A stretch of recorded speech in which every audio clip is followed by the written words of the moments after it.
தூத்துக்குடி புதிய பேருந்து நிலையத்தில் பிரபல ரவுடி துப்பாக்கி முனையில் கைது செய்யப்பட்டுள்ளார். தூத்துக்குடி ஆரோக்கியபுரத்தைச் சேர்ந்த அந்தோணி மைக்கேல் சுகந்தன் என்பவர் கைது செய்யப்பட்டுள்ளார்.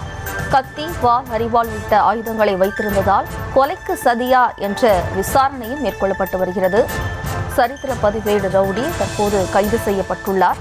தூத்துக்குடி புதிய பேருந்து நிலையத்தில் வைத்து பிரபல ரவுடி துப்பாக்கி முனையில் கைது செய்யப்பட்டுள்ளார்.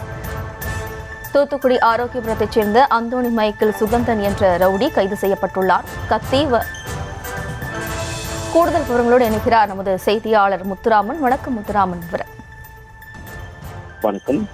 தூத்துக்குடி புதிய பேருந்து நிலையம் பகுதியில் பிரபலமான துப்பாக்கி முனையில் ரவுடியை காவலர்கள் கைது செய்தனர். முக்கிய நபரை கொலை செய்ய திட்டமா கத்தி, அரிவாள் உள்ளிட்ட ஆயுதங்கள் பறிமுதல் செய்யப்பட்டன.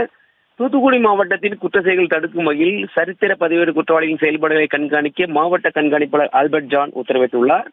அதன் அடிப்படையில் தனிப்படை போலீசார் மாவட்டம் முழுவதும் தீவிர கண்காணிப்பில் ஈடுபட்டு வருகின்றனர். இந்நிலையில் தூத்துக்குடி புதிய பேருந்து நிலையம் பகுதியில் ஆயுதங்களுடன் மர்ம நபர் சுற்றித் திரிவதாக போலீசாருக்கு தகவல் கிடைத்தது.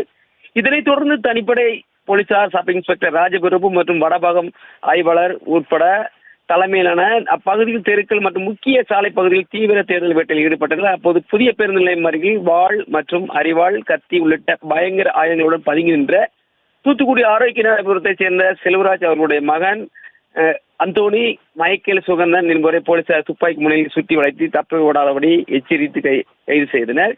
பின்னர் ஆயுதங்கள் பறிமுதல் செய்தனர். தாளம்புத்து நகர் காவல் நிலையத்தில் சரித்திர பதிவேடு குற்றவாளியில் உள்ள இவர் மீது வழக்குகள் உட்பட 20க்கும் மேற்பட்ட வழக்குகள் பதிவாகி உள்ளது. வெடிகுண்டுகள் வீச்சியும் பலியாகவும் நடைபெற்ற கொலை வழக்குகளில் தொடர்புடைய இவர் தற்போது யாரை கொலை செய்ய திட்டமிட்டு பதுங்கியிருந்தார், அந்த முக்கிய நபர் யார் என்பது குறித்து போலீசார் தீவிரமாக தற்சமயம் விசாரித்து வருகின்றனர்.